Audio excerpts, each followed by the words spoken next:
counties we talked about in San Francisco yesterday. Right, and also, a thing to consider with this, according to a study that was published today in the New England Journal of Medicine, researchers said that the virus that causes COVID-19 remains infectious in the air for up to 3 hours, on copper for up to 4 hours, on cardboard for up to 24 hours, and on plastic and stainless steel for up to 3 days. So just some things to consider, I guess. Really, the only way that feels appropriate to end this story is, once again, don't be stupid. Stupid? And then let's talk about, I don't know if it's right to classify it as good news. It's at the very least interesting entertainment industry business news. And what I'm talking about is that Universal has now announced that The Hunt, The Invisible Man, and Emma, which are currently in theaters, will be made available on demand starting on Friday. And along with that, Trolls World Tour, which comes out in theaters on Easter, will also be released as a video on demand that same day. And all 4 of these movies will cost $19.99 for a 48-hour rental, with the company adding in a statement, "Given the rapidly evolving and unprecedented changes to consumers' daily lives during this difficult time, the company felt that now was the right time to provide this option in the home as well as in theaters. NBC Universal will continue to evaluate the environment as conditions evolve and will determine the best distribution strategy in each market when the current unique situation changes." Following this, you had a variety of reactions to this news. Trolls star Anna Kendrick tweeted, "I'm so happy we can spread the joy while everyone stays safe, with a fair amount of excitement that these pictures are coming to home so quickly and at a time where people really feel like they could use them." But on the other side of this, you also had a number of people upset at the cost of a rental being $20. Though I think the easy argument against that is this is not a regular sort of release. The regular model is a movie gets a theatrical release, there's a lot of money in tickets, and then not until later down the road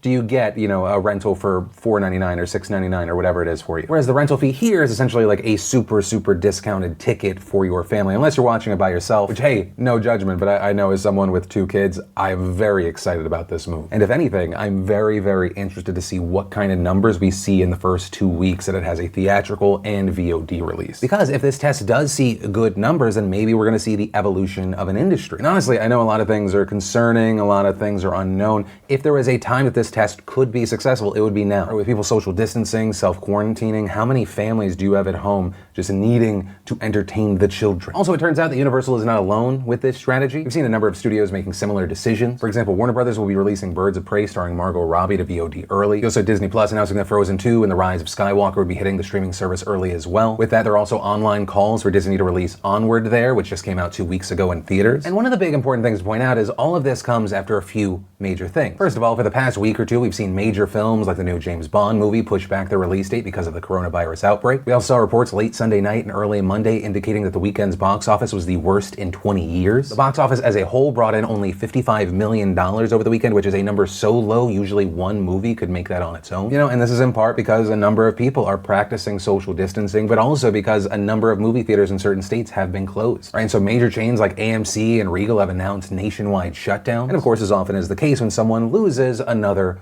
wins. And as far as who wins in this situation, it's going to be television and streaming services. According to Nielsen, during major events that force people to stay home, media consumption can increase about 60%. And that data reportedly comes from findings when looking at viewing patterns from times when people were stuck inside due to large weather events. Also noting that people who work remotely generally watch 3 more hours of television each week than those who work in office. And when it comes to streaming, just looking at Disney Plus alone, reportedly half of the homes in the United States with kids under the age of 10 have already subscribed to the service. Right, so now with all these kids stuck at home with no school, not only are subscription numbers expected to increase, but also the amount of time that kids spend watching Disney Plus as well. But that's kind of the now. As far as entertainment moving forward, this may actually hurt everyone in the long run. We're seeing production on TV shows and movies suspending, shutting down. Right now, the impact of this is unknown, but Wired said that right now, Hollywood is on track to lose some $20 billion. But ultimately, like everything about the situation, we're gonna have to wait and see. And I specifically will be focused on how Trolls World Tour does. I'm sure Universal would rather not beta test this with a movie that costs them so much money, but,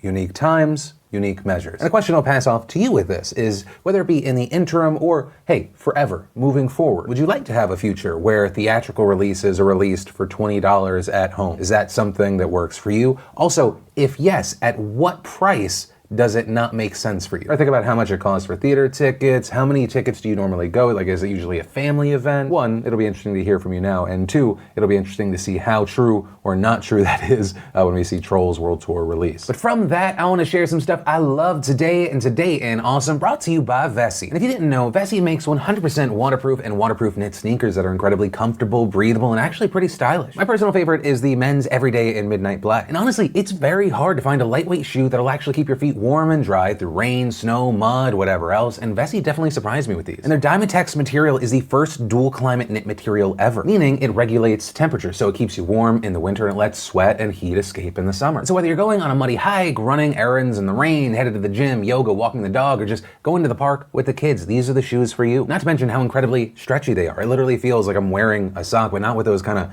weird web toe shoes kind of way. But hey, main point, if you want to join me in experiencing the world's first 100% waterproof knit shoe and get $25 off each pair you buy, just head on over to vessifootwear.com/DeFranco and make sure you use code DeFranco when you check out. And the first bit of awesome is actually a number of celebrity artists have been doing essentially what I would consider free concerts for people that are just kind of stuck at home right now. Artists have been using the hashtag #TogetherAtHome. And we're seeing the likes of Chris Martin did this on Instagram. You saw John Legend do one today. You had Pink, Keith Urban. Hell, the Metropolitan Opera is handpicking a selection of past performances, streaming a new one every day. And this reportedly until their doors reopen. Then Ted Ed gave us how one scientist took on the chemical industry. The Onion gave us another episode of The Topical. This one called Outbreaks in Victorian England Confirm Coronavirus Can Spread Through Time. We had Aaron Paul explaining his character Caleb in season 3 of Westworld. We got the Honest trailer for Mulan. And finally, we had Gus Johnson giving us people who are going to parties right now. If you want to see the full versions of everything I just shared, the secret link of the day, really anything at all, links as always are in the description down below. And then, as you've probably noticed, the internet has been heavily saturated with information about COVID-19 in recent weeks, some of it accurate and some of it just not. And the World Health Organization has labeled this phenomenon an infodemic, an overabundance of information that makes it hard for people to find trustworthy sources and reliable guidance when they need it, which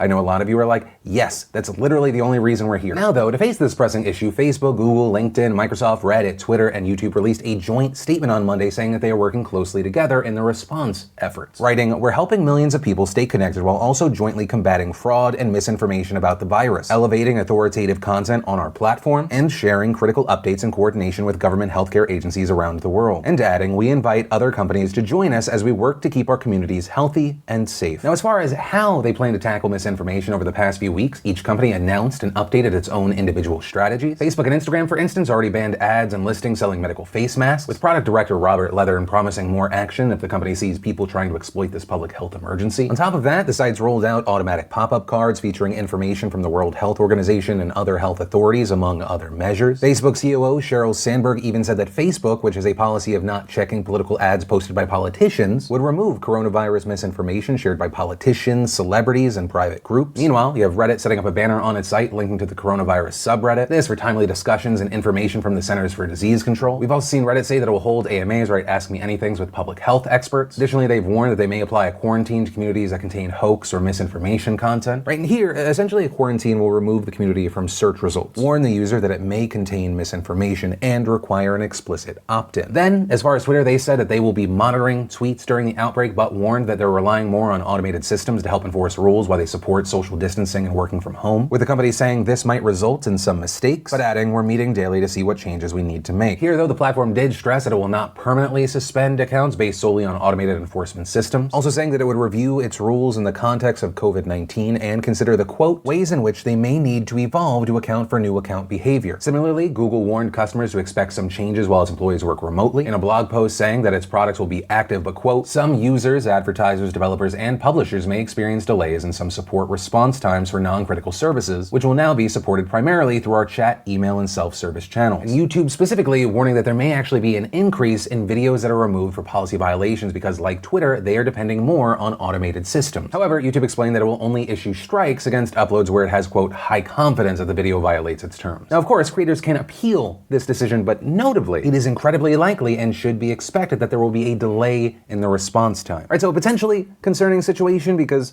I feel, once you get humans out of the process, it feels a little bit like the policy is a Jesus take the wheel. But ultimately, as far as the effectiveness, the potential errors, the fallout from this, we're gonna have to wait to see what that is. And then let's talk about prisoners, because it's actually incredibly important to include prisoners in our discussions about the coronavirus and public health for a number of reasons. And this is actually especially true in the United States, which has the highest prison and jail population in the world by far, with 2.3 million people in prisons, jails, psychiatric hospitals, immigration detention centers, and other similar facilities. And in fact, according to the Prison Policy Initiative, even the states with the lowest incarceration rates still lock up more people than nearly every other country in the world. Now, a thing with these facilities is that they are super high risk when it comes to the spread of the coronavirus. virus. I mean, kind of just think about it. The vast majority of incarcerated people cannot social distance. Right, in US prisons, you have multiple people sharing cells, often upwards of 4. You have this huge group of people sharing bathrooms, eating areas.